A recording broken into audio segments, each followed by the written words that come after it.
আসলে Brazil fan যারা আছেন তারা অনেক বেশি খুশি।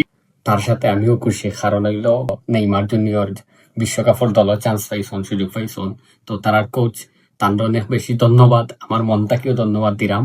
কারণ যেহেতু এখন লিজেন্ড মেসি, রোনালদো, নেইমার, তারা হইলা তিনজন লিজেন্ড বর্তমান ফুটবল বিশ্বে।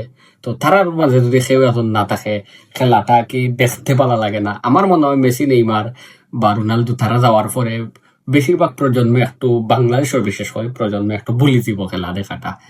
যেমন ক্ষেত্রে দেখুন, আমরা বাংলাদেশের সাকিব আল হাসান নাই ক্রিকেটও, বা আরো অনেক প্লেয়ার নাই, আইডল লিজেন্ড নাই, মাহমুদুল্লাহ নাই, তামিম ইকবাল নাই, এরপরে মাশরাফি বিন মুর্তজা নাই। তো এখন খেলা দেখতে তেমন একটা আকি ভালো লাগে না, তারপরেও আকি দেশের আবেগে খেলা দেখা লাগে ওরকম। কিন্তু আগের মতো সবে এখন খেলা দেখে না, স্কোয়াডও খবরও রাখে না।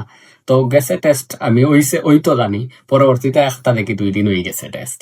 তো যাই হোক, এদিকে আর যাইরাম না। তো নেইমার চান্স পাইছে, ওটাও আমার কাছে অনেক ভালো লাগে। তো আমি আর্জেন্টিনা ফ্যান, যেহেতু উনি অনেক ভালো প্লেয়ার, আর ব্রাজিলের লাগি শুভকামনা রইল, এক্সামিশন যেন পূরণ হয়। তো আমরা আর্জেন্টিনার লাগেও শুভকামনা রইল। আর আরেকটা বিষয়ে আপনারা চিন্তা করক্কা, বর্তমানে বিশ্বের 5টা দল সেরা ফর্ম আছে: আর্জেন্টিনা, ব্রাজিল, স্পেন, পর্তুগাল আর ফ্রান্স। আর পাশাপাশি একটু ক্রোয়েশিয়ার ধরা যায়, এখন তারাও পারফরমেন্স মোটামুটি ভালো আছে। তো বাকিরা বুঝিলাম না, কিন্তু ঔতলগুলার মধ্যেও আসলে লড়াইটা হইব। তো বেশিরভাগ সম্ভাবনা আছে একটু পর্তুগাল ফাইনাল খেলার সম্ভাবনা আছে, কারণ তারা মিডফিল্ডার, অ্যাটাকিং সবকিছু মোটামুটি ভালো আছে এই বছর।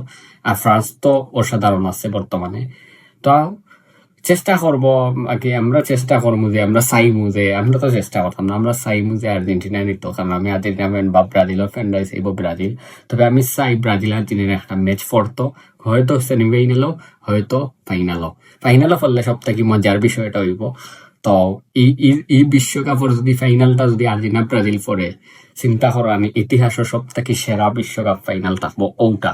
কারণ হইলো মেসি নেইমারের লাস্ট হয়তো ইয়ার, কারণ নেইমারও ইঞ্জুরি পড়ে যায়, কারণ হইলো তানোর আসলে কপালটা বলা নাই, ফুটবল জগতে একমাত্র প্লেয়ার নেইমার। তো বেশিরভাগ ক্ষেত্রে আমি দেখছি ইঞ্জুরি পড়ে যায়।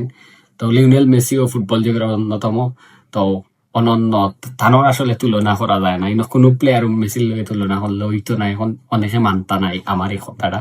তবে আপনারা ফুটবলের বিবেক দিয়ে দেখবা যে আসলে সে সেরা, নেইমার, মেসি, রোনালদো। তো সবসময় আমরা জানি মেসি সেরা, আমার কাছেও লাগে মেসি সেরা। কারণ আমি মেসির, আমি সর্বপ্রথম যেহেতু আমি খেলা দেখি, আমি কিন্তু ব্রাজিলের খেলা দেখছি, ব্রাজিল আর সুইজারল্যান্ডের খেলা দেখছি। এরপরের ম্যাচ দেখছি চিলি আর মনে হয় যুক্তরাষ্ট্র, আমার জীবনের প্রথম আমি ও খেলা দেখছি। ও খেলা থেকে এরপরে আর্জেন্টিনার আর নেদারল্যান্ডস না বেলজিয়ামের একটা ম্যাচ দেখছিলাম।